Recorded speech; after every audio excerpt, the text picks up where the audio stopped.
Now for a look at this weekend's NFL playoff games and the betting landscape, let's bring in Patrick Rishe, director of the Sports Business Program at Washington U in St. Louis. He is also the CEO of Sportsimpacts and a market scale sports business contributor. Patrick, it's good to see you. I think the most, not the most interesting thing, but the Super Bowl is X amount of betting dollars. That's coming up. And then the playoffs are, there's a rule of thumb, 4 times the amount. And what does that come out to? $64 billion? Yeah, if you base it on last year's numbers, Joe, talking to some of my sources in the industry, last year's Super Bowl, the betting was $16 billion. So the betting on the rest of the NFL playoffs is 4X. So I think this year we're going to see, obviously, a larger volume of betting because you have now more states that have legalized betting.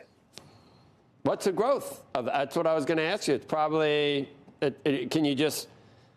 I would say this. I would say I base everything on the Super Bowl. So if last year's Super Bowl was $16 billion, I think this year's Super Bowl is going to be somewhere between $20 to $25 billion gambled. So that means roughly this year we're talking about $80 billion on all the other playoff games combined. This past weekend, those 4 games estimate around $20 billion spent on wagering for those games. And let me tell you, Joe, right now the bookmakers are worried because Detroit keeps winning and everybody that's a casual fan is betting the Lions. I didn't bet on them. And you know what I do, Patrick? I do a lot of money line bets, which aren't even money. You get, a lot of money, with point spreads, you don't even double your money. So you got to put a parlay on, like an under or an over, pick someone to score. It's harder. So, on any given Sunday, as I used to say, if it's a 2.5 point spread, just take the money line and at least get maybe plus 180 or something like that. So I had Tampa Bay, but it could have gone. Tampa Bay did not really, that wasn't going to happen. But the other 2 games, it could have been either or. Buffalo could have won yesterday, right?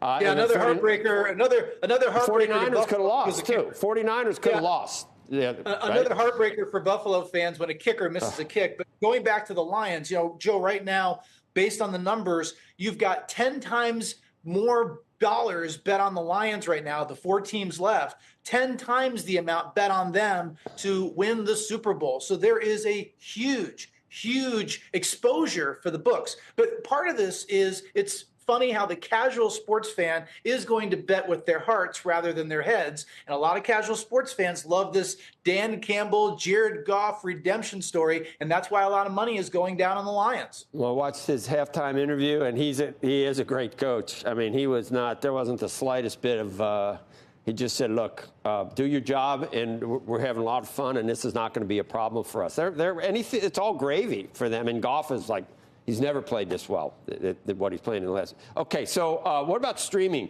The rights got to be worth more. And I had to laugh when I read something about how the Peacock stream game was the lowest, had the lowest numbers of the game. It was streaming. To do $23 million in streaming is the highest streaming numbers of anything ever, wasn't it?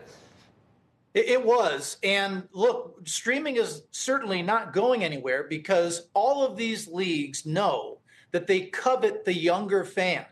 And this is where younger fans are going. Joe, when I talk to my students later on this morning in class at WashU, these kids, some of them have never had cable. Most of them are cord nevers. Their parents may be cord cutters. And this is where people are going. So you've got to reach people. You still have to have linear, because there are obviously plenty of people that still want to consume it that way, but you have to go where people are, where the consumer is. So we've seen soccer do this with Apple and their massive deal. We're now seeing Amazon try to throw a life raft to Diamond Sports Group in that particular bankruptcy ruling. Absolutely, you're going to see more of this in the future in the NFL and in most sports. Yeah, the future looks really bright for the NFL. You combine the streaming revenue with 25%, 30% increase in gambling revenue. Those people that put money down, they're going to watch. So I don't think you can do a 25% increase in viewership, but certainly makes a lot more people want to watch. And now people are betting intra-game on things happening too, Patrick, right?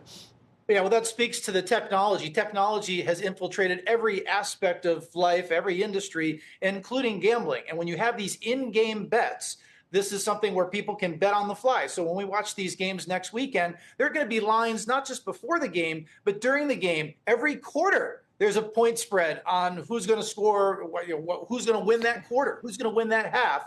And these are exotic bets that, again, increases engagement and boosts the business both for the league, the teams, and obviously the gambling companies. Earlier, I thought you said all my students that watch you, and I was thinking, no, that's nice. They're all watching. But you were saying all my students at WashU. None of them are watching right now at this hour, Joe. Yeah, but you're saying all my students at WashU. It's not that watch you. WashU. I'm going to take it the other way. One other financial nugget, Joe, for the games coming up this weekend. Yeah. Secondary ticket prices. Right now, the lowest buy-in for the San Francisco game is $800. The lowest buy-in in Baltimore is $650. The highest price ticket right now in San Francisco, $12,000. In Baltimore, $8,000. So obviously the Bay Area, very affluent. Not surprising that those prices are higher than what we're seeing in Baltimore. Taylor Swift is not hurting the Chiefs either. So Travis Kelce hadn't had a touchdown in 8 games, and he had 2. And he goes like this. I do that. Like, Andrew, I've done that to you when you're not in. You do that during most broadcasts, don't you, Joe?